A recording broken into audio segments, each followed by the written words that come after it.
My name is Tom Cheong. I was born in Darwin in 1923. My grandfather, Ying, came from China in 1882.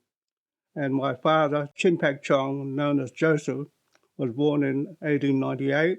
And my mother, Goot Ying Lee, known as Ethel, was born in 1902. And they were married in 1918 and have 10 children, 4 daughters and 6 sons. I'm the eldest boy in the family.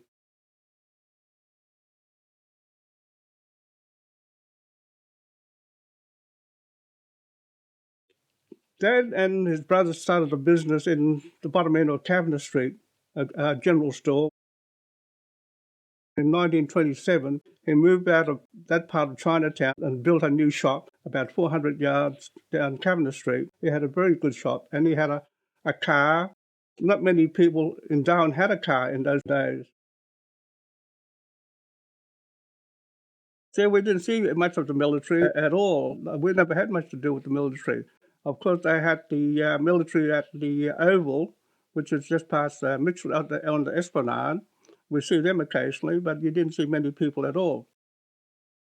Well, of course, they evacuated a lot of women and children in December and January. They left by boat to go south somewhere, and Dad then went down to Alice Spring by road. We knew something was going to happen. That's why this friend of mine, we decided to join the Air Force. This was in December 1941. This Stephen Abella, he's part Aboriginal, and that's where I talked together, trying to join the Air Force together. And we put in an application at the RAAF base in Darwin, but we didn't hear from them. Of course, at that stage, we only just turned 18, and we thought, well, we should be in, because I always wanted to fly anyhow. And at first, he wasn't really interested because he thought he wasn't very good at schoolwork and wasn't good at maths. I said, don't worry about it. I said, I'll be the pilot and you'll be the air gunner. As it turned out, I ended up being a wireless air gunner and he was in the army anyhow. No, well, they knew something was going to happen, but they didn't know when.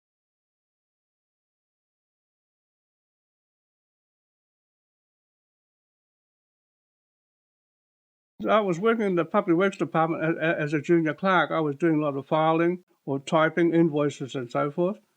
And just at that particular time was strange. That was just about more than tea time.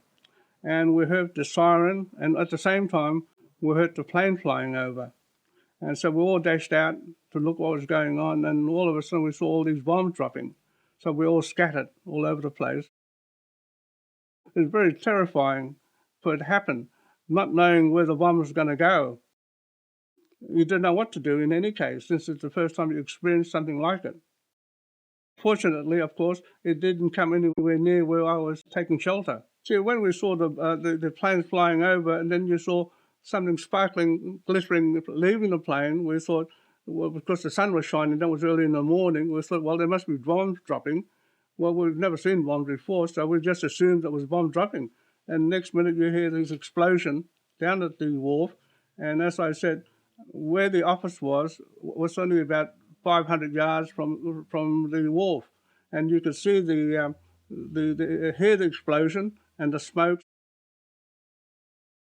We took shelter at a water canal near the road, and we could see the bombs dropping and the explosion at the wharf, because we were out in the open, so we could see everything what was going on.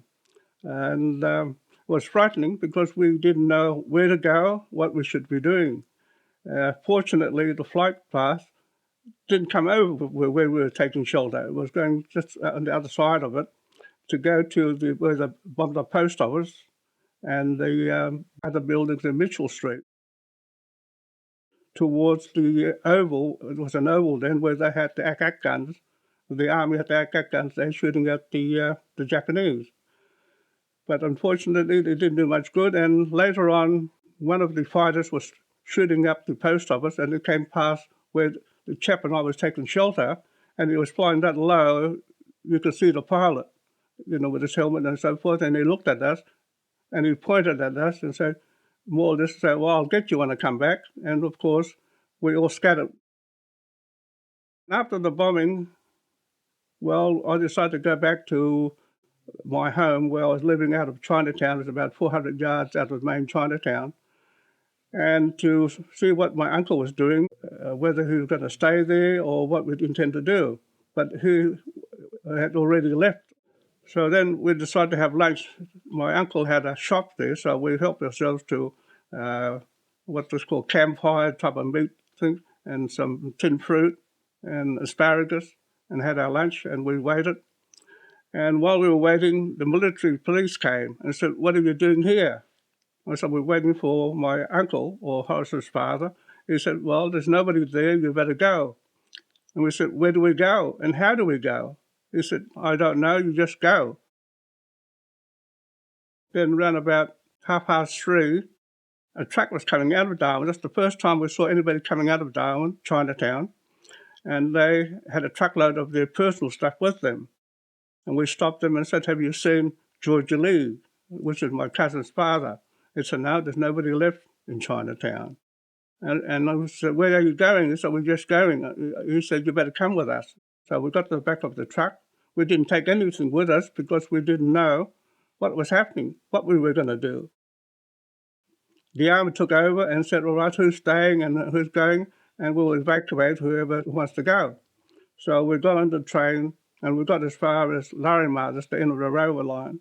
Even on the train going to Larimar, that's how everybody was panicking. So when we saw a flood of birds coming in the distance, everybody thought it was the Japanese coming again, and everybody hopped off the train before it even stopped.